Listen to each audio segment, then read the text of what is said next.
Hello everyone, welcome to a video lecture in Physics 295 of MSU IIT.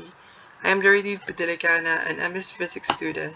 In this video, I am going to talk about how plants synthesize nanoparticles. Let's first talk about nanoparticles. Nanoparticles are particles of various materials with a size of about a billionth to a millionth of a nanometer. A DNA is an example of a nanoparticle, for it has a diameter of 2 nanometer. An atom is close to the nanoparticle scale, for it has a diameter of 0.1 nanometer. A protein is a nanoparticle with 10 nanometer diameter. And most nanoparticles are smaller than viruses, which has a diameter of 100 nanometer. And did you know that we need to have 100,000 of a nanometer for it to be comparable with the thickness of the hair, and a million for it to match the height of an ant, and a billion for it to be comparable with the height of an average human, which is 1.7 meter. Comparing a nanoparticle with a human is like comparing a human to the diameter of the sun, which is 1.4 billion times of a meter. And I hope that this scale would give you an idea of the dimension we are dealing with when talking about nanoparticles. So we are dealing with really small particles. So a particle that is within the 1 to 100 nanometer range should be considered a nanoparticle. Nanoparticles' properties are very different from their bulk element. For example, their surface area to volume ratio. This graph depicts a dramatic increase in the ratio when the nanoparticle diameter drops below about 100 nanometer.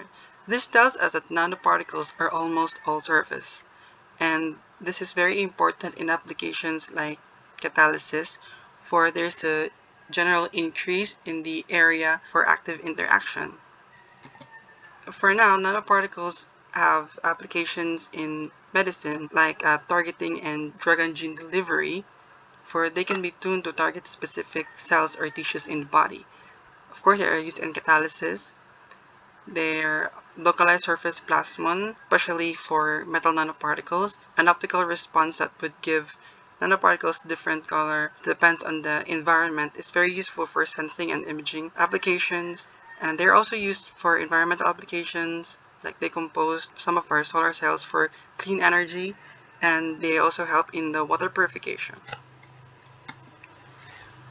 There are two general approaches in the synthesis of nanoparticles. First is a top-down approach, where the bulk element is refined into smaller counterparts, for example a powder, due to a physical process, and it is further refined to reach nanoparticle scale via the same physical process. So the physical methods that are used here, for example, are laser ablation, mechanical milling, mechanical grinding, etc. For the bottom-up approach, we started with the atoms, and they've built up to form molecules, and the molecules into clusters, and they would stop into the nanoparticle level. And the method that are used here are chemical and biological method. For the chemical reduction and colloidal method. For biological, we have green syntheses, we use microorganisms, we use biomolecules, and also industrial and environmental waste. The focus for this video is to discuss the plant synthesized nanoparticles. So this is an example of a bottom-up approach. The process here is that we extract phytochemicals. These are compounds contained in the extract of plants, like polyphenols, reducing sugars, and proteins, which act as reductants and natural stabilizing agent for the synthesis of nanoparticles. And here, if we add it to a metal solution, for example, the chloroauric acid solution, this will give us gold nanoparticles. Scientists like Lee et al. Used the peels of Quercetia mangostana, and Chan et al. Used flowers of Clitoria trinity in the synthesis of gold nanoparticles. This is an example of a mechanism of plant-synthesized nanoparticles. The reactants are the phytochemicals from the plants and the ions from the chemical solution. The phytochemicals, a polyphenol in this example, bonds with the ions due to their reactive OH in their structure, and in the process reduces the ions into atoms. The atoms then lump together to form a nanoparticle.